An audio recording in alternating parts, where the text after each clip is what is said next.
potongan atau fragmen-fragmen sensing, ataupun dia bisa misalkan ada bagian yang tidak tereplikasi gitu ya, maka akan dipenuhi oleh sense yang lain gitu atau untai yang lain. Jadi dia saling melengkapi. Jadinya kalau yang sebelah kiri ini adalah semi konservatif gitu ya, nanti jadinya kalau yang kanan ini akan jadi konservatif gitu. Jadi bisa semi konservatif, bisa konservatif nanti dia. Gitu. Oke, kita lanjut. Nah, ini struktur ujung atau terminal dari contoh AMV RNA. Yang A ini adalah ujung 3 dan yang B ini dua konform ARV ujung 3 dan ya sebenarnya sama sih ini. Sama ya. Nah, ini kalau kita lihat ini ada dua bentuk struktur. Kalau yang A itu konformer CBP atau CP binding conformation, konformasi ikatan code protein gitu ya. Nah, ujung 5-nya yang mana? Nih, ini ujung 5-nya di sebelah kiri ya. Nih, ujung 3-nya yang mana? Yang ini gitu. Jadi ini sebenarnya satu untai ya. Ini sebenarnya satu untai, cuman dia saling melekat gitu loh, karena kan nggak ada helikase. Jadi bentuknya memang dia saling melekat-melekat gitu kalau misalkan nggak ada helikase. Jadi dia langsung langsung nyambung-nyambung gitu loh. Terus kalau misalkan ada bagian yang tidak menyambung gitu ya, misalkan ini nih, ada G setelah G setelah G itu A, maka A ini tidak mungkin ya G A U A ini A ini dia tidak bisa saling menyambung gitu. Sehingga dia akan dilanjutkan ke A gitu. Ini juga sama nih. CGAUA dia akan membentuk loop. Nah, ini yang disebut sebagai loop. Ini juga sama, ini loop juga. Jadi UG. Nah, ini kan C ya. C itu dia seharusnya juga bisa sih terhubung ke U ya. Kan dia kan tidak mengikuti struktur yang sesungguhnya ya, ikatan normal seperti halnya pada sel eukariot gitu. Jadi dia seenaknya sendiri. Kalau U itu kan biasanya kan A ya, tapi ini bisa memiliki kemampuan untuk U berikatan dengan G. Begitu seterusnya ya. Nah, ini loop-loop yang memang sengaja secara alami dia akan terbentuk gitu. Oke. Sehingga kalau yang di B ini adalah struktur sekundernya dari konformasi TL ya. Nah, ini. Jadi dia berbelok kalau kita cari ini ujung 3-nya sebelah sini nih. Ya, terus ujung 5-nya berarti ada di sebelah sini, 145 di sini. Nah, ini juga sebenarnya satu untai, cuman dia kayak ngelekuk-ngelekuk gitu loh, ngelekuk-ngelekuk random gitu ya. Sebenarnya nggak random juga sih. Dia kan memiliki kemampuan afinitas di berbagai sisi masing-masing. Sehingga dia yang menyebabkan bentuknya seperti ini. Hairpin loop ya. Kemarin kan sudah dibahas. Oke. Nah, ini adalah bentukan ya dari step by step. Nah, ini nanti akan dibahas juga nih. Macem-macemnya nih. Macem-macem dari dia step by step melakukan replikasi. Yang pertama adalah internal inisiasi internal gitu ya. Kalau misalkan kita jumpai RNA sense positif, ya pasti akan diawali dari ujung ujung 5 gitu. Jadi nanti dia akan menciptakan ini genom awalnya gitu ya. Ini runningnya ke arah kanan. Maka dia akan terbentuknya itu dari ujung 5 sini terus terbentuk ke ujung 3. Jadi arahnya pasti akan berlawanan gitu. Nah, yang memicu apa? RDRP. Itu RDRP ini ya. RDRP. Jadi RDRP ini yang berfungsi untuk memicu proses polimerisasi. Jadi rangkaian tadi itu. Jadi startnya akan ada di sini. Kenapa startnya ada di sini? Oh ya, sorry. Ini kan positif genom ya. Jadi ini dia harus membuat yang negatif dulu nih. Nah, kalau udah jadi negatif, maka dia akan jadi potongan yang realnya dia gitu. Kalau misalkan RDRP-nya hinggap di bagian sini, SGP gitu ya. apa nih, stop bla bla bla polimerase gitu. Pokoknya dia stasiun untuk penempelan RDRP di sini. Nah, oh kok stop sih? Start. Nah, ini dia akan membentuk dari sini sampai ke sini doang gitu. Artinya tidak semua genom akan ditranslasi ya. Akan ditranslasi. Jadi dia akan membuat sebutuhnya saja. Direplikasi gitu. Oke. Nah, selanjutnya ini adalah premature termination. Jadi premature itu ya awal gitu, awal.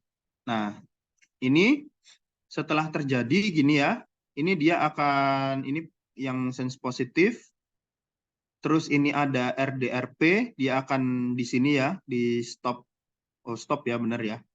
Ini dia akan tereplikasi ke arah kiri, terus ya ini akan membentuk sense positif lagi. Kalau habis negatif itu dia akan positif lagi gitu ya. RDRP akan mengulang ini ke kanan gitu ya untuk merangkai pembentukan yang sense positif, atau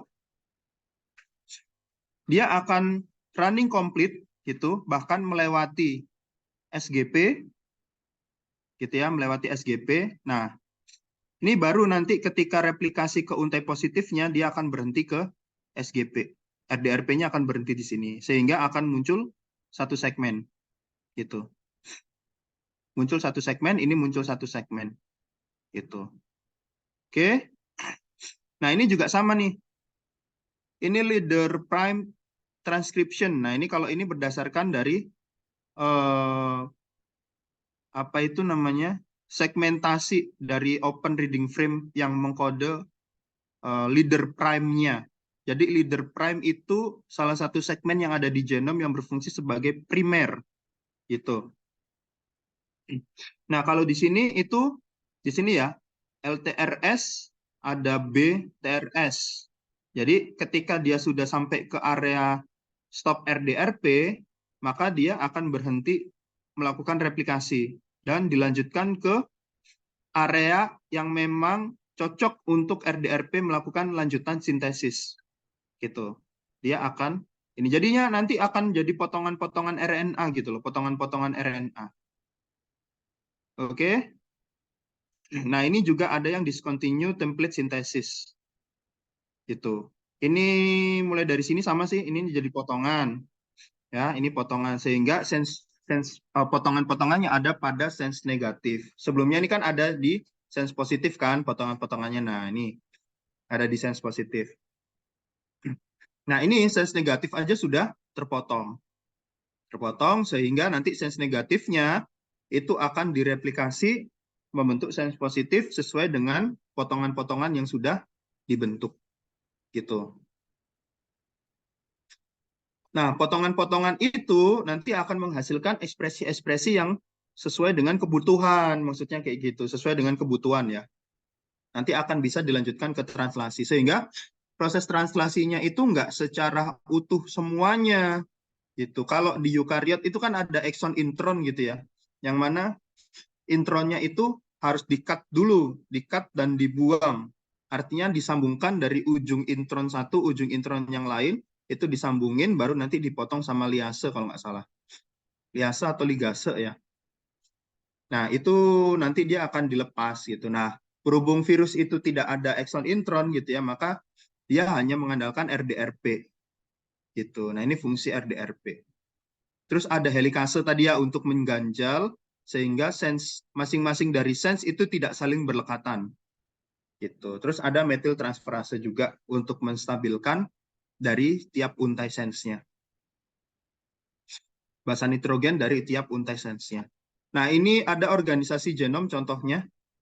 Kalau kita lihat ya, dibandingkan antar satu dengan yang lain, itu memiliki open reading frame yang berbeda-beda. Jadi kalau kita lihat nih di sini helikase, sehingga area sinilah yang bisa digunakan untuk merespon helikase. Area sini juga yang berfungsi untuk merespon metil transferase, gitu ya. Nah, kalau kita bandingkan dengan yang lain, nah ini helikase ada di sini nih, gitu. Nah, di sini nggak ada metil transferasenya dan seterusnya. gitu. Jadi masing-masing genom itu akan memiliki fungsi ekspresinya masing-masing. Jadi hasil potongan-potongan itu tidak semerta-merta semuanya komplit gitu ya. Maka dia akan direplikasi sesuai dengan kebutuhan. Oke, kita lanjut. Nah, ini ada data di mana replikasi itu ternyata berasosiasi juga dengan membran sel. Nah, organel-organel yang memiliki membran, ya membran seluler ya, baik internal maupun eksternal, itu dia memiliki kecenderungan untuk membantu proses replikasinya si virus. Ini contohnya bromovirus. Kita ada di outer nuclear membrane.